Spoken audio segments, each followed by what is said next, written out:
We're speaking with Rear Admiral Boris Becker. He is the commander of SPAWAR. And I want to ask a basic question, if I could. Is SPAWAR primarily an engineering concern or an acquisition concern? Yes. That's what I thought, but tell me more. We conduct full life cycle operations. As part of the overall naval research and development establishment, we have key roles to play at our laboratories and facilities in conducting research into the mission areas that SPAWAR supports, which is predominantly information warfare. But at the other end, we also support the items, the capabilities, the capacities that we've delivered to the fleet in sustainment. So from research and development to sustainment of capabilities in the fleet today, we cover the entire gamut, engineering and acquisition. And I mean, what would you say are your top three initiatives right now? I mean, what are you looking at for 2018 and 2019?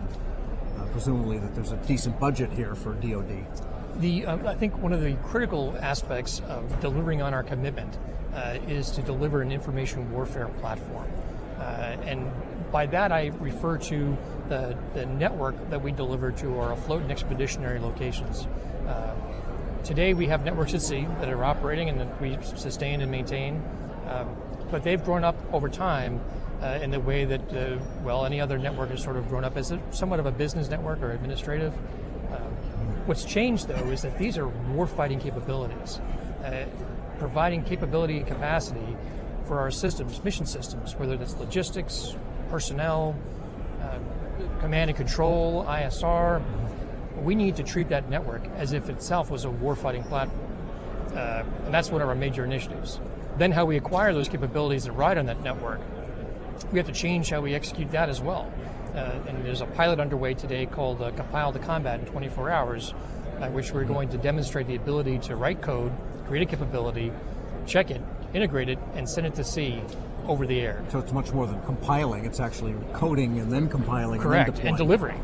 That's the kind of speed we need to use. Just a detail on that one, quality control is a big issue in software, and the faster you do it, the more bugs you might have. So what are your processes for trying to develop bug-free software that you can compile that fast? That's exactly part of what we're trying to demonstrate in the pilot and work through. How do we have the right rigor and discipline, but execute at speed? So we have not only meet the commitment or the requirement that we're trying to deliver on, but also maintain the right levels of cybersecurity.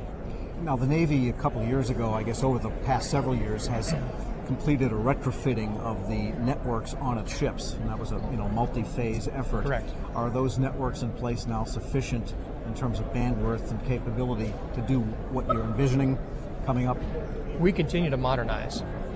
The CANE system that we first installed, that's the one, right. The Consolidated Afloat Network Enterprise Services, the CANE system that we installed in 2013 isn't the CANE system that we're installing today in 2018, or will it be the system, obviously, that we install in 2019? That network, that warfighting platform, continues to evolve.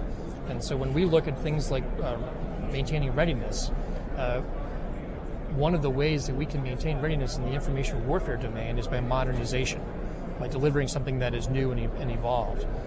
And that's exactly what we're doing with the CANE system.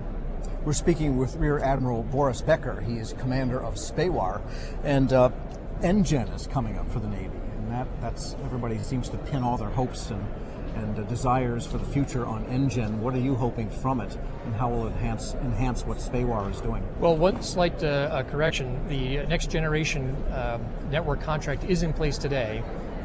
That contract was... I'm thinking of EIS. That's right, on the civilian side. Right. NGEN you've got, correct. NGEN replacement, will be the follow-on contract to NGEN, and that is work that's underway today. Right, and so what are you expecting from that?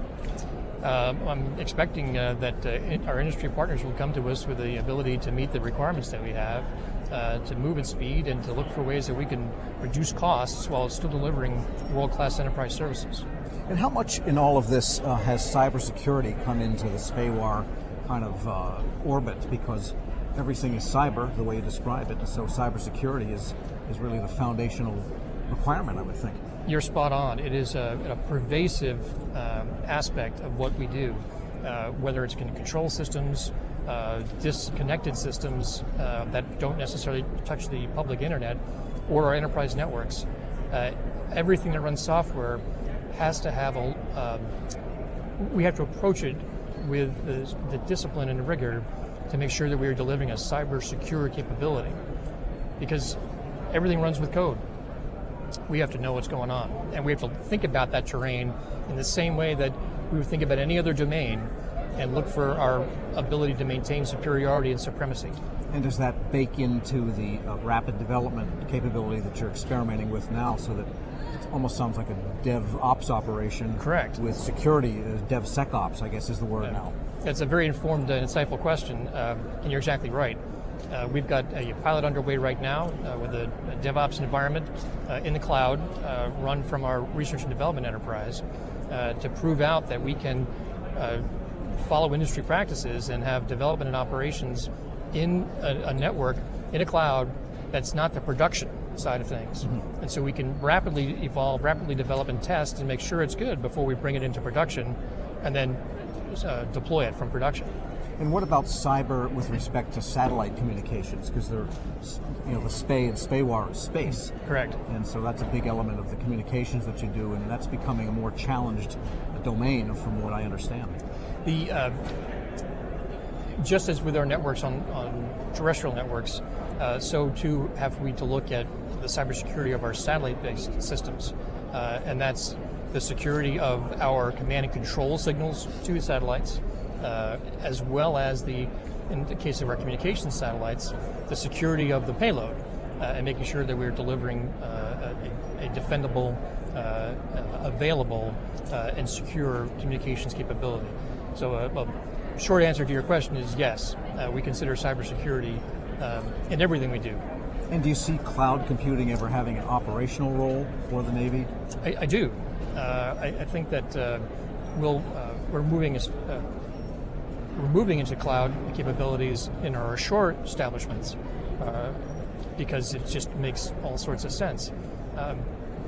But also, I'm trying to explore how we can take the inherent capabilities of cloud, the scalability, the flexibility, the value of big data and the analytics that big data will enable.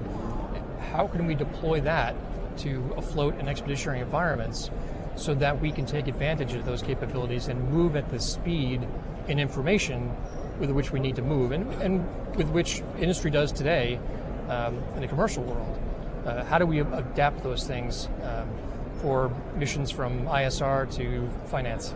All right, and just a final question in terms of horizon, how far out does SPAWAR look from your standpoint?